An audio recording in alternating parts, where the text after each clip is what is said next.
Anne-Marie, I'd had my wedding day all planned out ever since I was a little girl. I'd been obsessed by weddings ever since my auntie chose me to be a flower girl at hers.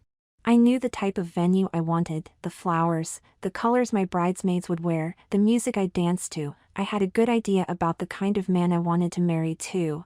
And of course I had my dream wedding dress. I would be a fairy tale princess for the day, gloriously gliding down the aisle in the most beautiful silky white ball gown, a huge poofy skirt with layer upon layer of a gorgeous tulle petticoat underneath which would glisten in the sunlight as it dragged a long train elegantly behind it.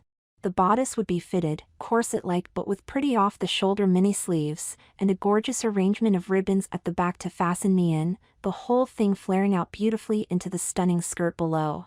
I'd wear a veil for tradition, and perhaps a tiara too, with more sparkly jewelry and peep-toe white heels to complete my look. If I could have asked for just one thing to happen in my life, it would have been to have the chance to wear my dream wedding dress on my dream wedding day. And my dream looked to have come true. I met a great guy, Mark. He treated me well and made me smile in a way few others could. He always put me first, plus he was super rich and incredibly handsome. I was 24 when he proposed to me, he was 32. He got down on one knee as we were watching the sunset and slipped a huge diamond ring onto my finger. We spent almost 2 years planning the wedding as we wanted everything to be perfect. He said I could have anything I wanted, money was no object. So slowly, I pieced together each part of my dream wedding day. We booked a castle, yes, an actual castle. With it came a beautiful chapel for the ceremony, the castle grounds for the photographs, and then several rooms inside, including the ballroom for the reception and after party. A horse-drawn carriage would take me there, followed by a fleet of vintage cars for my bridal party.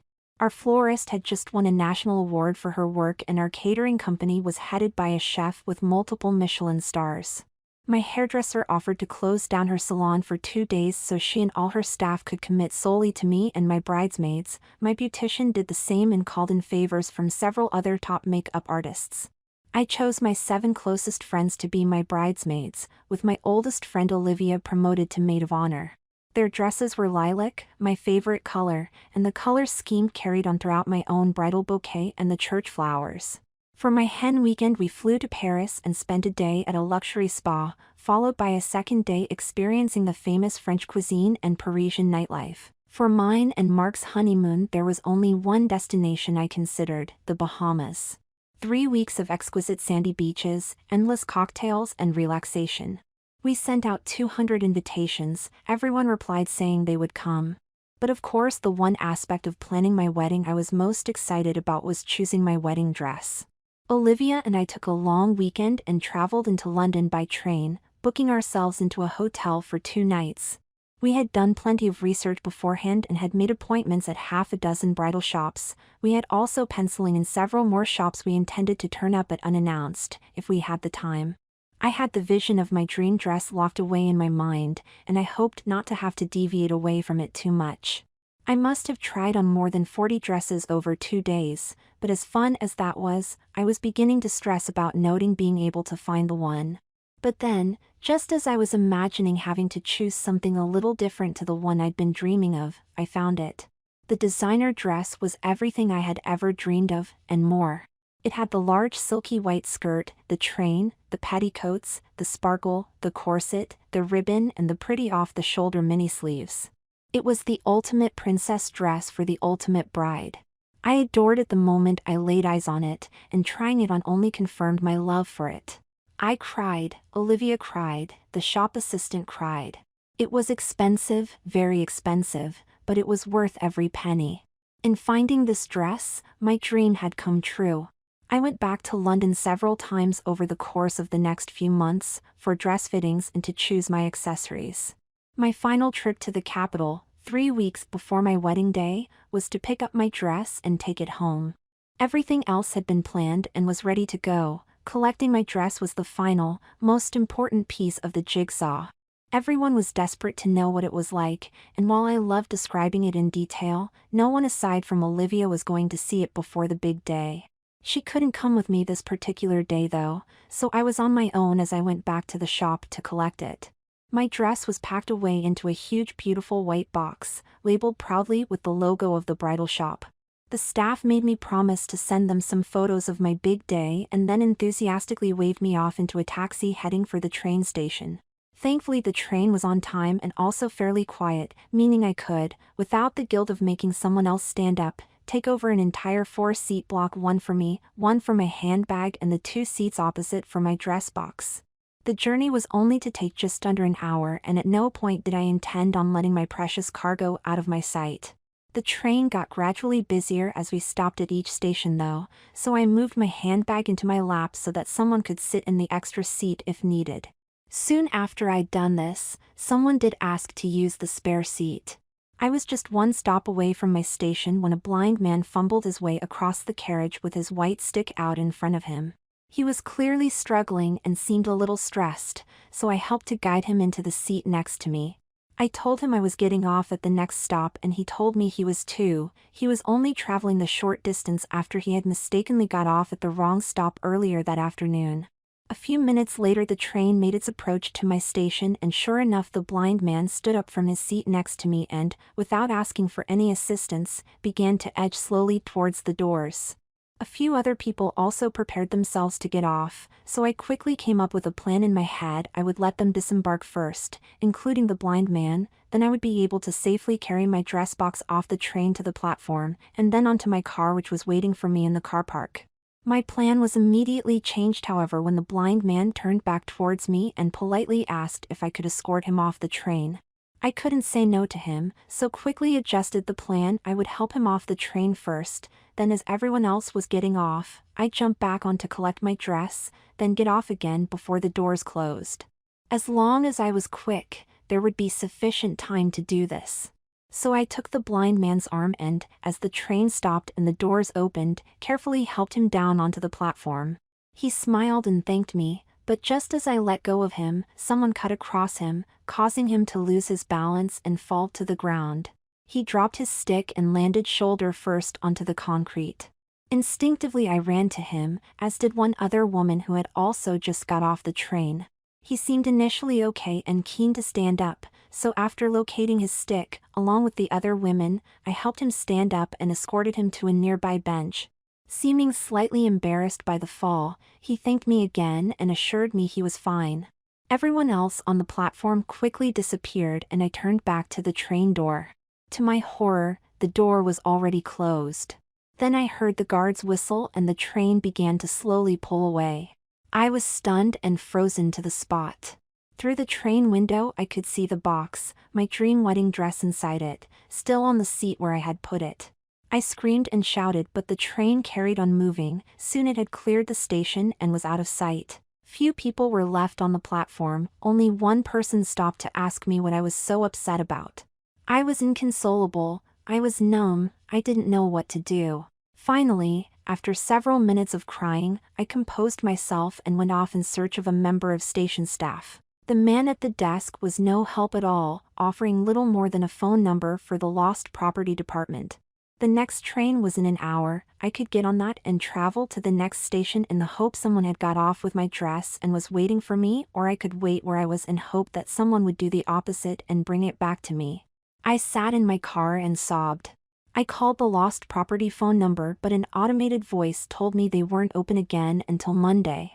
I then called Olivia and told her the story.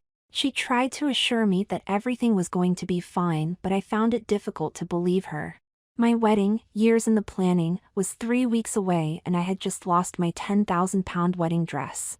Mark tried to fix things the only way he knew how, by throwing money at the situation. He offered to buy me a replacement dress, but there just wasn't time, not to find my dream dress again.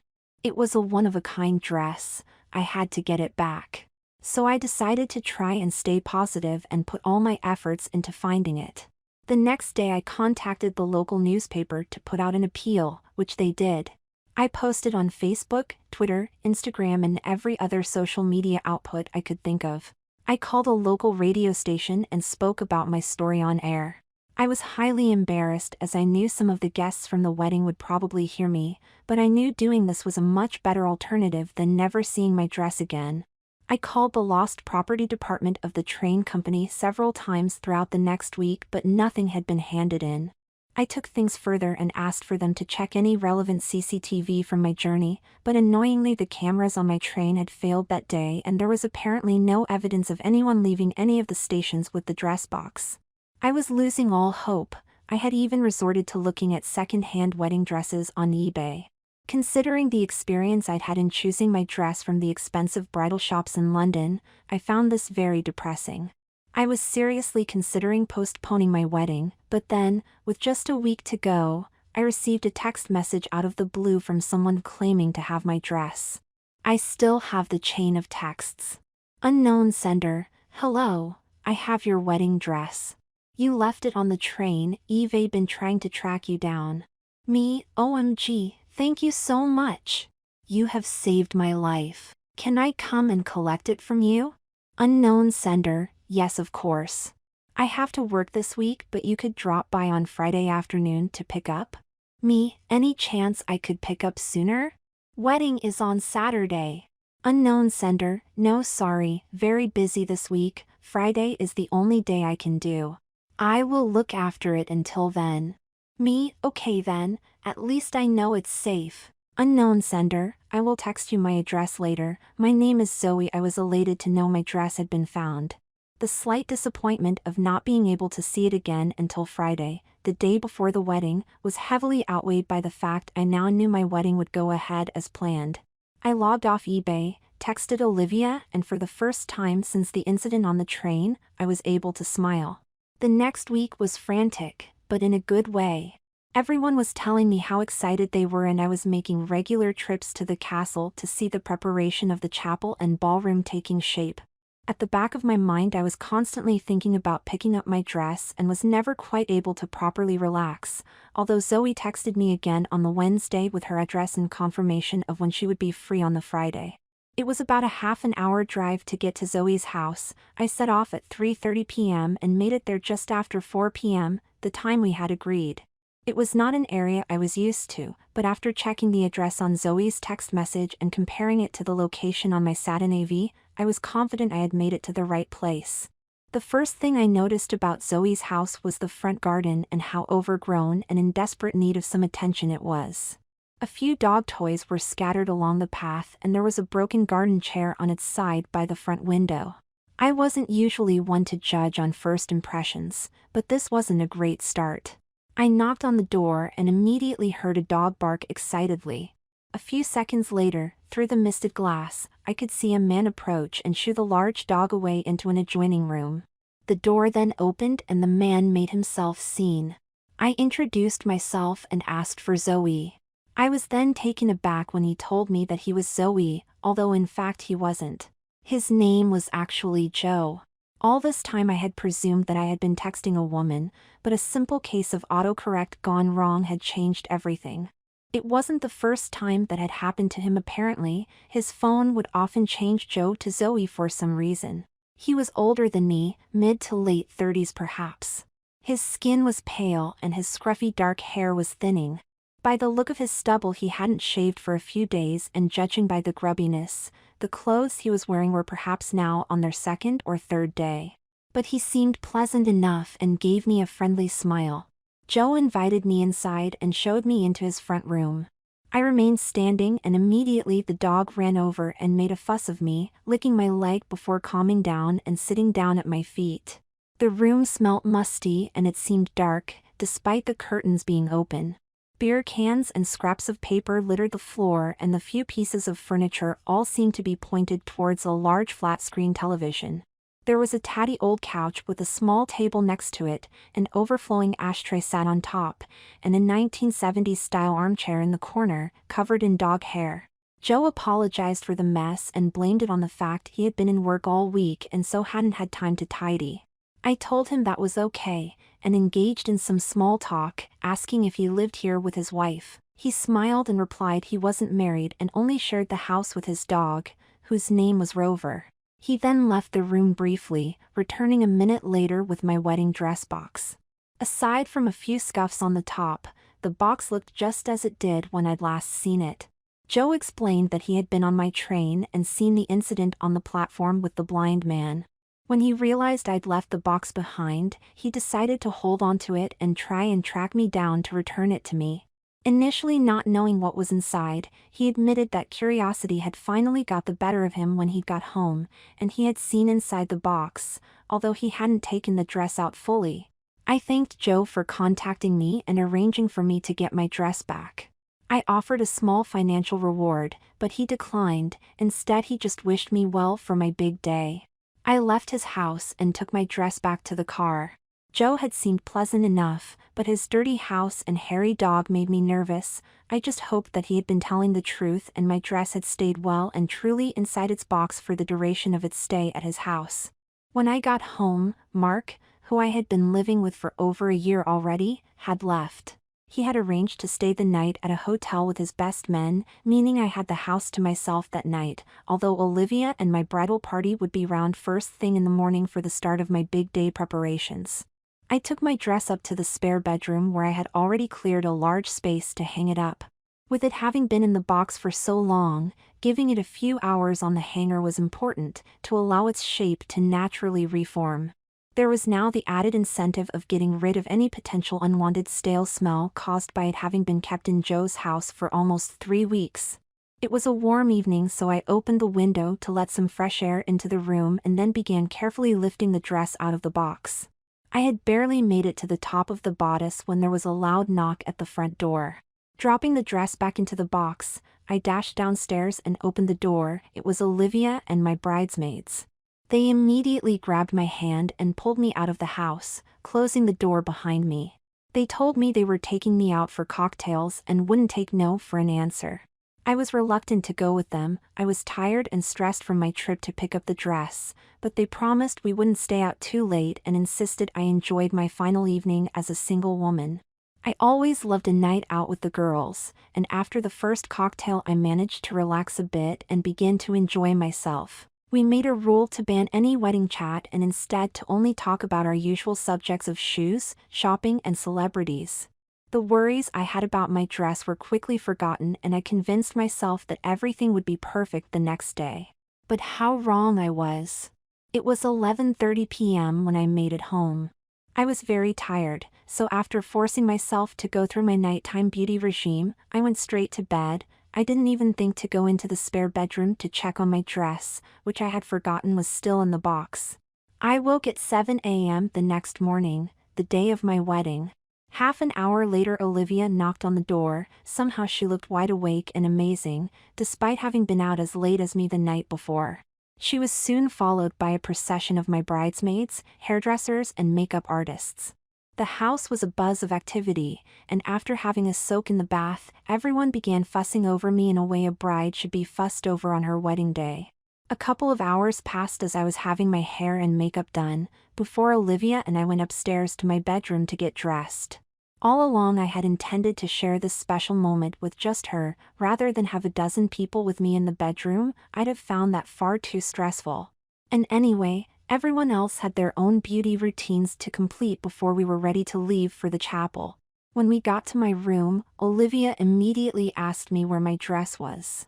It was at that moment I remembered what I had been doing just before they had arrived to take me out for cocktails the night before. I told Olivia that the dress was in the spare bedroom, but I'd forgotten to hang it up last night to air. She assured me it didn't matter as the box was designed to protect the dress from anything on the outside and any creases we found could easily be smoothed out. This put my mind at ease, but not for long. Olivia disappeared to the spare bedroom for a moment and then came holding the box, placing it down on the floor in front of me. Then she began to slowly lift the dress out of the box, as I had started to do the previous evening. This time though there were no interruptions and soon the dress was free of the box.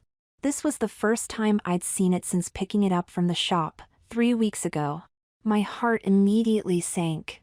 Conscious I'd just had my makeup done, I tried desperately not to cry, but Olivia could tell by my reaction something was wrong. I was devastated. Joe had lied to me. My dress had been taken out of the box. It had been worn. The first thing I noted was a small gray stain on the bottom of the skirt. I wasn't immediately sure what had caused it, but it was right at the front and was very noticeable. Then I saw a second, larger, darker stain further up the skirt. It was as if someone had spilled something in their lap while sitting down and quickly tried to brush it off. As I took a closer look at this stain, the smell suddenly hit me. The dress didn't just smell stale and musty, there was an overpowering odor of cigarettes. As I inspected the dress more closely, more and more defects were identified. The train was filthy, both underneath and on top. It was like it had been dragged across a dirty floor, with evidence of a dog having sat or slept on it at some point too. One of the delicate little buttons at the back was hanging loosely from its thread, and the ribbon used to fasten the bodice had begun to fray at the edges. Further stains on the outer skirt were identified in varying sizes and colors. Some appeared to be the result of discarded cigarette ash, others looked to be splashes of beer. Then I lifted up the skirt to examine the attached tulle petticoat underneath. There was even more damage. There were several large tears and rips, perhaps caused by the dog having made a swipe at the material with his claws. But perhaps worst of all was a large yellowing stain right at the front of the petticoat, and also on the underside of the dress. Hidden underneath, no one else would know it was there, but me knowing it was there was more than enough. I knew exactly what it was, and it was disgusting. There was urine on my wedding dress. Someone else's urine. Olivia looked at me with a comforting smile but struggled to find any words to match. In my head I couldn't help but picture Joe wearing my dress in his house, lying back on his dirty couch, drinking cans of beer and smoking his cigarettes with his big wet dog at his feet. Occasionally he would get up and walk around his filthy house, stopping off at his bathroom whenever he felt he needed to, with no thought of protecting the dress. The stains were not the result of one impromptu dressing up session. He had almost certainly done it several times over the past 3 weeks. He'd quite possibly done it after I had arranged to come and pick the dress up. During the week he told me he was busy at work. Olivia tried to remain positive and told me the situation was salvageable. She told me once I had the dress on, the stains would be less visible, and my perfume would mask any unwanted smell. I wanted to believe her, I really did. I had no other alternative, there was no other dress to wear at this late stage and everyone else was ready for the wedding. Reluctantly, I agreed to put on the dress. It seems amazing to say reluctantly as it was the dress of my dreams. I had been waiting for this very moment since I was a little girl. I took off my robe to reveal my exquisite bridal underwear which I had put on a short while earlier, and carefully stepped into my dress. Olivia laid the train out behind me as the petticoats puffed up delightfully underneath my large skirt.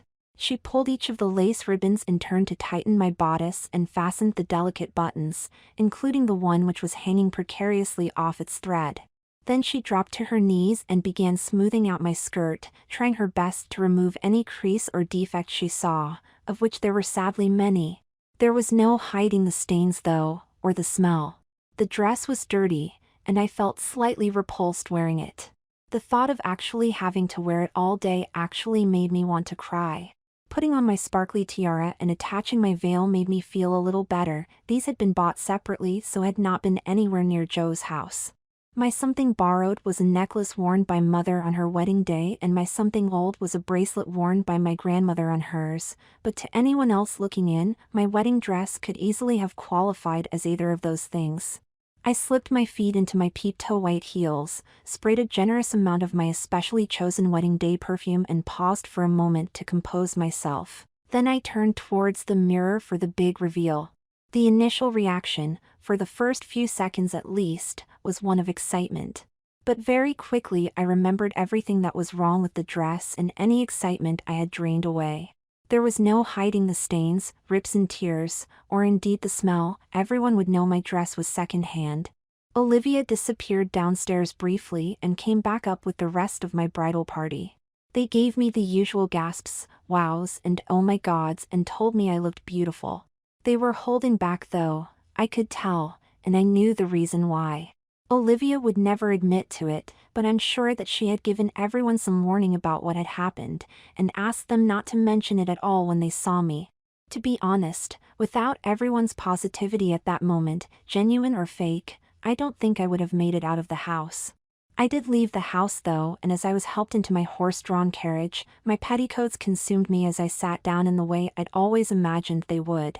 It would have been the most feminine and exciting moment of my life, if it wasn't for the fact I knew Joe had experienced something similar in his living room a few days earlier. I got lots of attention as the carriage weaved its way through the streets. No one waving at me could see what was really happening, thankfully. There was a pleasant breeze and plenty of sunshine. It was the perfect day for a wedding.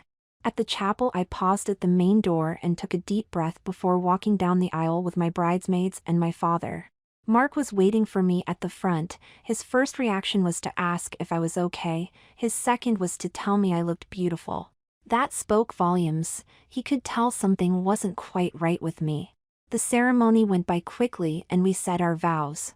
All I could think about while standing at the front was when I'd be able to take my dress off and change into something else. Now a married woman, Mark and I posed for photographs in the castle gardens.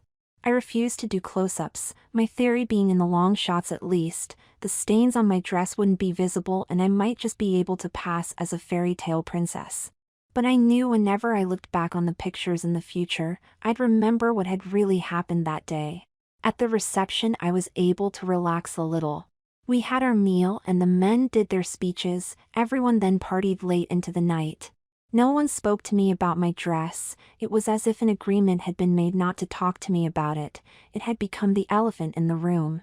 Occasionally I would forget what had happened, begin to enjoy myself, but then suddenly my mind would switch back to thinking about Joe wearing my dress. He had almost certainly enjoyed wearing it more than I had. I couldn't wait to take it off. Mark and I left for our hotel slightly earlier than planned. When we got to our room, I immediately asked him to help me out of my stained dress and my disgusting petticoat. Throwing it all in a big pile on the floor, I jumped straight into the shower. I was desperate to cleanse myself of the experience of having shared my wedding dress with a man. There was no chance for Mark to see me in my bridal underwear, which I'm sure he was disappointed about, but I couldn't wear that any longer either. Instead, I returned to bed wearing one of the hotel robes. We went on our honeymoon to the Bahamas as planned, and thankfully by then I was able to relax and forget about what had happened, for a few weeks at least. While we were away, Olivia had arranged to have my dress dry cleaned, but I had no intention of wearing it again. I forced myself to look at some of the wedding photos when they came back.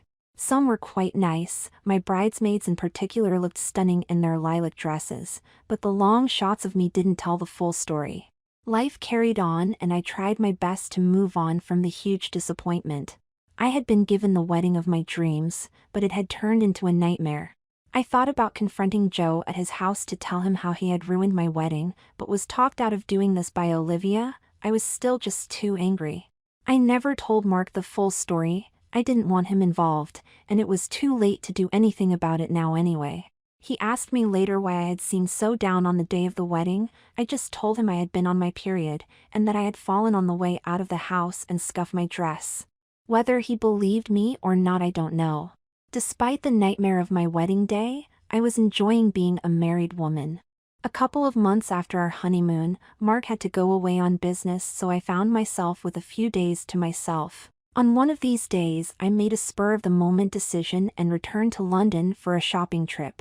I had a really nice day. I enjoyed wandering around the malls and boutiques, spoiling myself and spending a bit of money. It really helped cheer me up. After my day of shopping, I went back to the station to catch my train home. It was as I was waiting on the platform that I saw him. I saw Joe. He was waiting for the same train I was.